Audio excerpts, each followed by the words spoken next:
Welcome to the deep dive. Today we are really digging into a fascinating lecture note from Jahua Choi, who's an associate professor over at George Washington University. That's right. And Professor Choi also leads the CAFA initiative, which you should pronounce like CAFA. CAFA initiative, got it. And this note introduces, well, a framework and a technique. It's called Generative AI, Meta-Learning, and Evolutionary Reflection. Yeah, quite a mouthful, isn't it? Thankfully, the acronym is much easier to remember. GAMER. GAMER. Okay, I like that. So we've got this source material, this lecture note on GAMER. Our mission today is to really unpack it, right? To understand what it means for AI systems. Specifically, how these large language models we hear so much about can use reflection, iteration, basically thinking about what they did and trying again to actually get better. Exactly. And the source presents GAMER as, well, two things, really. It's a conceptual way to think about this reflective AI behavior, but also a pretty sophisticated technique for prompt engineering. Prompt engineering. Oh. Yeah, it builds directly on capabilities that these advanced LLMs are already showing. And it also connects to maybe a broader idea the author mentions called impacty. Impact. Yeah, which is basically about breaking down really complex AI tasks into smaller iterative steps so they can be refined along the way. Okay, interesting. Let's pull on that thread then. We'll look at the core ideas behind GAMER, how this whole iterative process is structured and why it seems particularly exciting for areas like, say, adaptive learning. Sounds good. So the foundation of GAMER, it really rests on recognizing several key abilities that have kind of emerged in these powerful LLMs. They're not just, spitting out text. You're doing more. Yeah, more sophisticated things with the text. The first big one is self-explainability. Self-explainability, so the AI can explain itself. Pretty much. It's the ability for the LLM to articulate the reasoning, the steps, the sort of logic it followed to arrive at a specific output. So it doesn't just give you the answer, it can kind of show its work, like we used to do in math class. That's a great analogy. And for AI, this is a huge step towards transparency because unlike a lot of older deep learning models, which are often black boxes. Right. Input goes in, output comes out, magic in the middle. Exactly. But LLMs use natural language for inputs, outputs, everything. And that means they can use that same language to explain why they made a certain choice or suggested something or took a particular step. So if it generates like a practice question for a student, it could explain why it picked that question based on the student's progress or something. That's exactly the kind of example the source highlights. It makes the AI's actions way more interpretable. Okay, self-explainability, that's one. What's the next building block? Well, building right on top of that is self-evaluability. Self-evaluability. Yeah, because an LLM can explain what it did. It can also, in a way, critique how well it did it. Hold on. It assesses its own performance. How does that work? Is it actually judging itself? Well, not judging like a human would. It's not conscious. But it uses that explanation it just generated, along with specific criteria like a rubric or a checklist you provide in the prompt to evaluate its own output. Okay. So it compares what it produced against the goals or standards it was given. You got it. Explaining its process gives it the raw material, and the criteria give it the yardstick to measure against. Right. So the explanation feeds the evaluation. Precisely. The source really emphasizes that correlation. Explaining how it performed provides the basis for evaluating its effectiveness or accuracy or relevance against those goals. And this creates a kind of internal feedback loop. Okay, so self-explainability, self-evaluability. What's the third piece? Feels like there should be an action step. There is. It's self-refinability. This is where the action happens. Based on the results of that self-evaluation where it might have spotted weaknesses or even errors, the LLM can then suggest or actually implement changes to improve future outputs or interactions. It learns from its own sort of simulated mistakes. It fixes itself.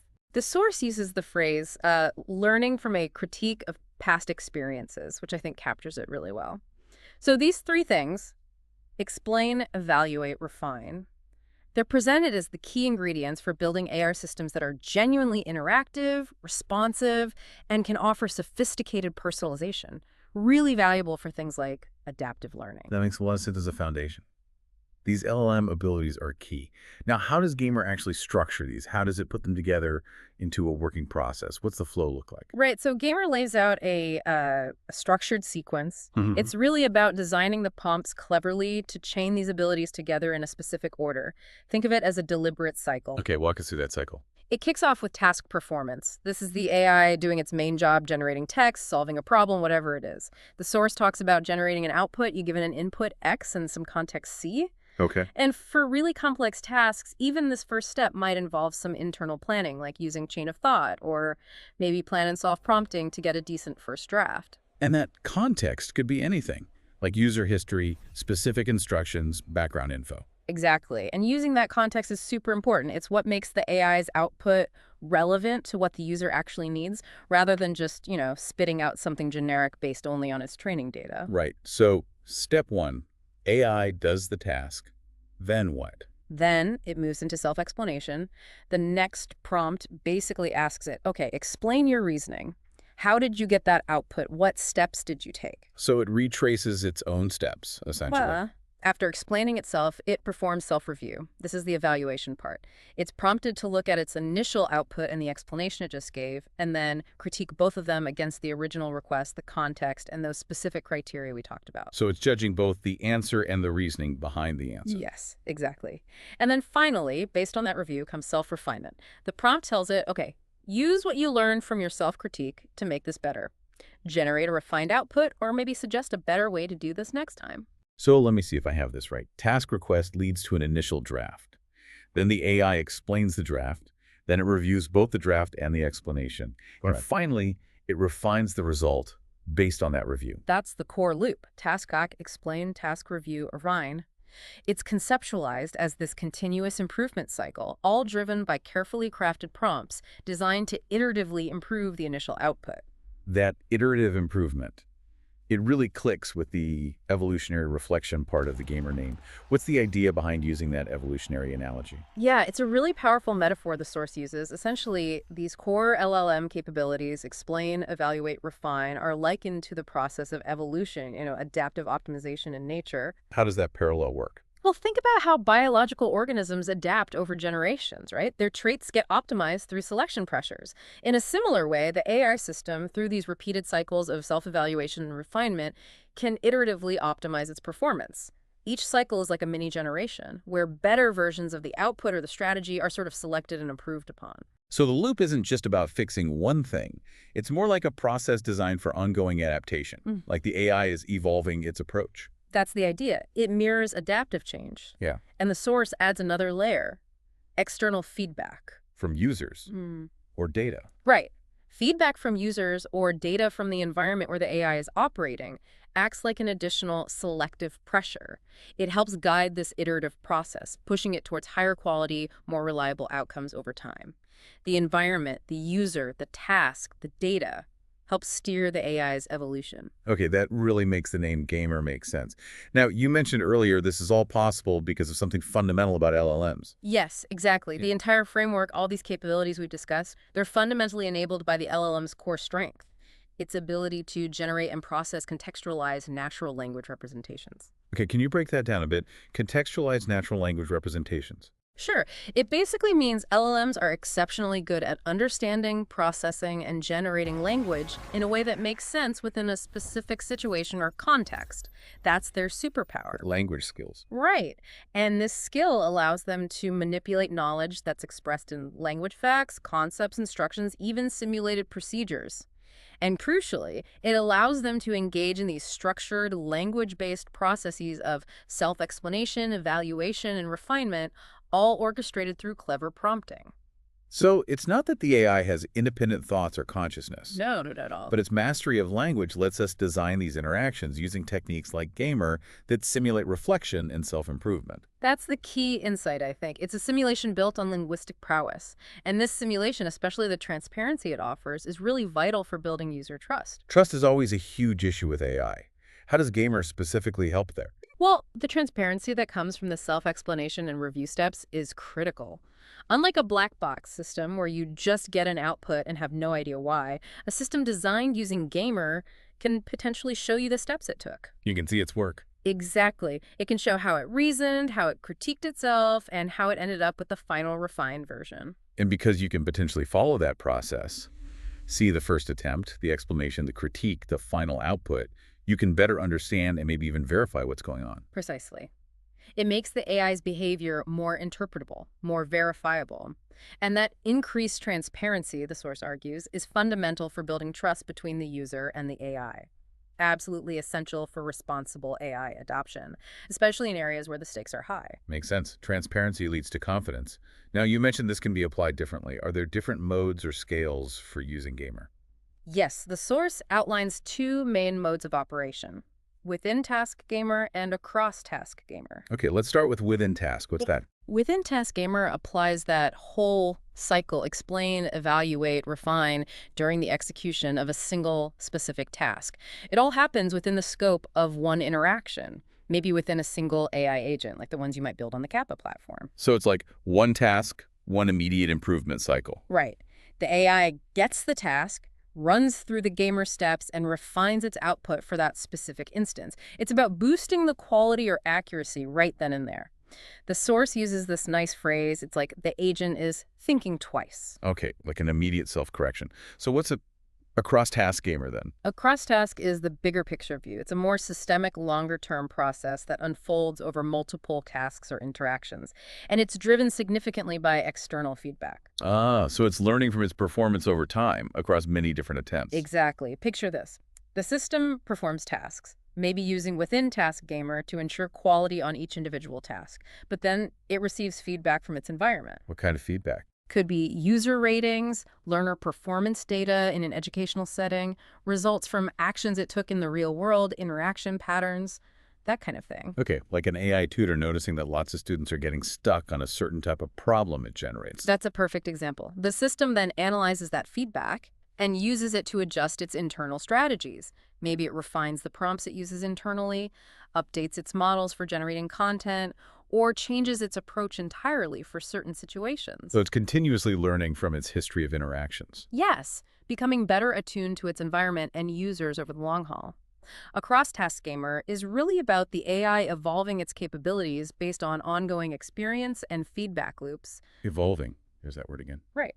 The source even suggests thinking about the AI agent and its environment, the users, the data, other systems, as this interconnected, co-evolving system.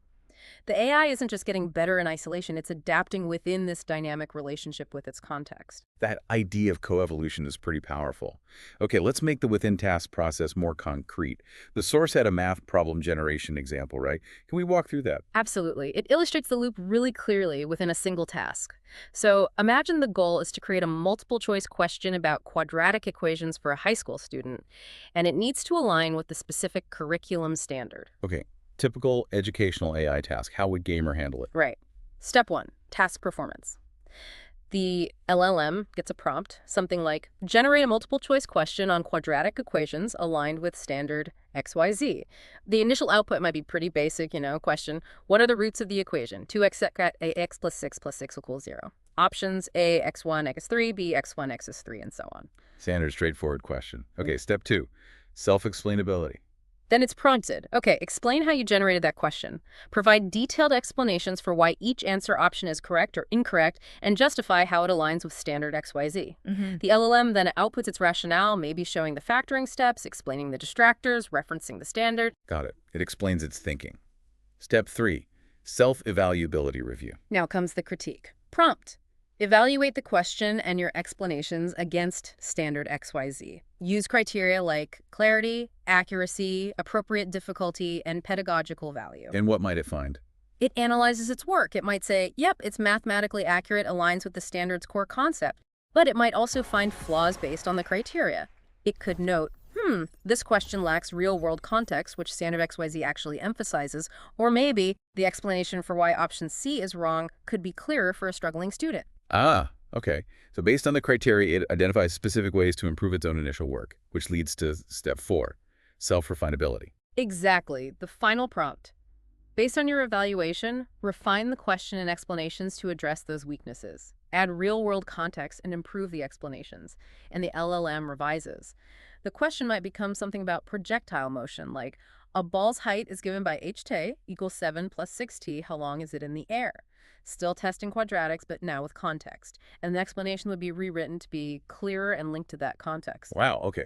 That refined version is much better, much more engaging, and aligned with maybe how it's actually taught. And the AI generated that improvement by critiquing its own first draft. That's the power of the loop in action. Generate, explain, critique, improve, all within one task instance, guided by clear criteria, leading to a demonstrably better outcome. That example really makes the process clear. Now, the source also mentions different ways to implement Gamer, like specific AI agents or techniques called Rise and Spear. Yeah, it does. It notes Gamer can be structured as defined turns for an agent, maybe on a platform like CAFA. It gives 2 examples. A simpler Gamer 1 agent. What's that involved? Just 3 turns. Task execution, self-review, and self-refinement. Basically, do it, critique it, fix it. Quick and dirty refinement. Kind of. Then there's a more elaborate Gamer 2 agent. 5 turns. Planning, execution, self-explanation, self-evaluation, review, and self-refinement. So it adds an explicit planning step up front. Okay, so you can adjust the complexity of the reflection cycle. And you mentioned RISE. What's that? Right, RISE stands for Real-Time Intra Self Evaluation. The main goal here is to really crank up the reliability and consistency of the output for a single task. How?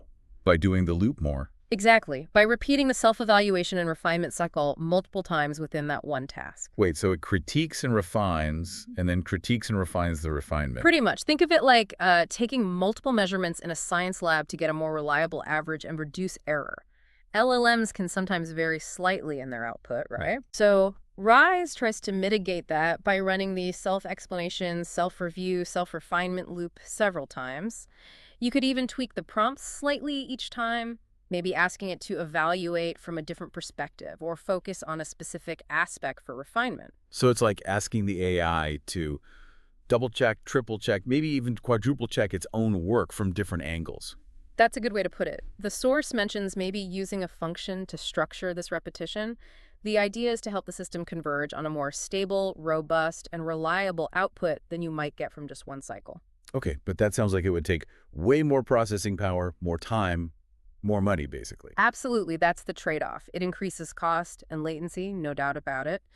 But in return, you potentially get significantly better quality, consistency, and reliability. So maybe worth it for really important stuff. Could be. For tasks needing high precision, complex running, maybe creative generation where you want polished output, or especially in safety-critical applications, that extra cost might be justified. Okay, RISE for reliability through repetition. What about SPEAR? SPEAR is self-planning and execution AI with RISE. The name kind of gives it away. It adds an autonomous planning layer on top. So the AI figures out the steps itself before executing them. Precisely. The process looks something like this. First, task decomposition and planning. The AI gets a complex request and breaks it down into smaller, manageable steps, like creating a project plan. Okay. Second, iterative execution with RISE. Here's the cool part. It applies that robust RISE process the multiple refinement cycles to each individual step in the plan it just created. Whoa. So it makes a plan and then executes each step of the plan super reliably using RISE. That's the idea. And the source even mentions an optional third step, dynamic plan adjustment. The AI could potentially revise its own plan midway through based on the results or feedback it gets from completing earlier steps. This sounds much more like an autonomous agent capable of tackling complex things without a human holding its hand the whole way. That's definitely the direction it points towards. It offloads more of the workflow definition to the AI. Although the source does add a little caution, AI-generated plans might not always follow the same procedural steps run to run compared to a human-designed workflow, even if they reach the goal. Right. More autonomy in the how, maybe a bit less predictability in the exact path taken. Could be. It's a design consideration depending on what you need. These frameworks, Gamer, RISE, SPEAR, they seem incredibly relevant for fields like adaptive learning. Can we summarize the specific benefits, but also the potential, critical evaluation points or limitations for using them there? Sure. For adaptive learning, the benefits are pretty clear. That core iterative improvement means the AI can constantly get better at generating content, asking questions, giving feedback. Better learning materials over time. Right, which leads to better content quality assurance because that internal review process helps ensure things are relevant, accurate, and actually serve the intended purpose. Then there's transparency. We talked about that users understanding the why. Exactly. Learners and educators can potentially see why the AI is doing what it's doing. And finally, especially with a cross-task gamer, it offers powerful support for real personalization and adaptivity. The system can genuinely refine its strategies based on how individual learners are doing what they're interacting with. Those are strong arguments for using this in learning tech. But what's the flip side? Where do we need to be cautious or critical? Well, the source raises several important points. First, all these frameworks are fundamentally dependent on the LLM's underlying training data quality. Garbage in, garbage out. Right. Or maybe bias in, bias reflected. Or even amplified. If the base model learned skewed perspectives or factual inaccuracies, the AI's self-explanation and evaluation might just reinforce those flawed patterns. It might confidently explain and refine based on bad data. Okay, that's a big one. What else? There's the practical challenge of complexity in implementation and prompt engineering. Getting these cycles to work reliably and effectively takes skill. It's not trivial. And like we discussed with Rise, it can be costly due to the multiple LLM calls needed for each iterative loop. Right, efficiency and cost are real-world constraints. Definitely. Another really crucial point is the limitations in true self-awareness or human judgment. The AI's self-evaluation, remember, is pattern matching against criteria. It's not human consciousness. It doesn't have genuine pedagogical intuition or deep ethical understanding. So it might miss subtle things. It could miss subtle errors, perpetuate biases in ways that seem logical to it but aren't okay, or its idea of refinement might not actually align with deeper human values or educational goals. Its self-correction isn't infallible. It's a sophisticated mirror, maybe, but not a source of genuine wisdom. That's a good way to think about it. And this directly leads to the final critical point: the ethical considerations and the role of human educators. These AI systems should be seen as powerful tools to augment human teachers, not replace them. Helping with the load, not taking over the relationship. Exactly. Helping with content generation, personalization at scale, maybe data analysis, but not replacing the essential human roles of guiding critical thinking, fostering curiosity, providing emotional support, and making those nuanced judgment calls about a student's needs. Responsible use is key. Augmentation, not replacement. That feels like a vital principle. Absolutely. So if we pull it all together, Gamer, Rise, Spear, and maybe integrating other techniques the source mentions briefly, like OMG, which is about grounding content and structured knowledge, like ontologies for accuracy, these frameworks are pushing AI towards something resembling metacognition. They enable a kind of evolutionary behavior based on reflection, feedback, and knowledge integration. They definitely improve the AI's how. And that brings us to this really provocative final thought from the source material. While AI, enhanced by frameworks like Gamer, is getting incredibly good at the how, solving problems once they are clearly defined, executing complex tasks. Maybe the most fundamental human task is figuring out what the problem is in the first place, identifying it, formulating it. Yeah, that's a fascinating point. Because defining a problem well, that's not just a technical exercise, is it?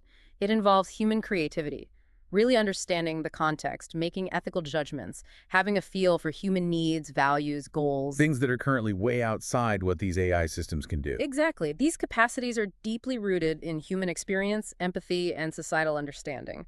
They're not things you get from pattern matching on text data, no matter how vast. So even with AI that can explain, evaluate, and refine itself brilliantly, that initial spark deciding what problems are actually worth solving and how solving them fits into the bigger human picture that remains uniquely human. That's the challenging and, I think, crucial question the source leaves us with. Maybe that critical first step, the problem identification and definition, should stay primarily human. It's arguably how we ensure that these incredibly powerful AI tools we're building, like the ones Gamer enables, are actually steered by human intent and serve human-centric purposes. It suggests a model of partnership, doesn't it? Humans define the what and the why, and then we leverage AI's increasingly sophisticated how to achieve those goals. That seems to be the implication. We need to see AI as this incredibly powerful tool that's constantly expanding what's possible, but we have to be careful not to become, alienated by our own creations or lose our agency in deciding the direction we want to head. So the real deep dive isn't just understanding Gamer, but understanding our own irreplaceable role in guiding these technologies, making sure AI serves us, not the other way around. That really feels like the core challenge and the essential takeaway the source prompts us to think about. We're the architects, and our conscious, value-driven guidance is indispensable. That is a profound place to end. We've certainly covered a lot today, unpacking the Gamer framework, its foundational LLM capabilities like self-explanation and evaluation, the iterative process, that compelling evolutionary analogy. We looked at the different modes within task and across task, walk through that math problem example. Let's discuss implementations like RISE and SPEAR for enhanced reliability and autonomy, and weigh the benefits and critical considerations, especially thinking about adaptive learning. It's definitely a set of concepts, Gamer and its relatives, that show the potential for building more reflective, adaptive AI systems by leveraging these advanced language models in structured ways. Well, thank you for guiding us through this really insightful deep dive into generative AI, meta-learning, and evolutionary reflection. My pleasure. It's certainly a space that's moving incredibly fast. And thank you, our listener, for joining us today. We hope this exploration gave you some valuable perspectives on these cutting-edge AI frameworks and what they might mean for the future.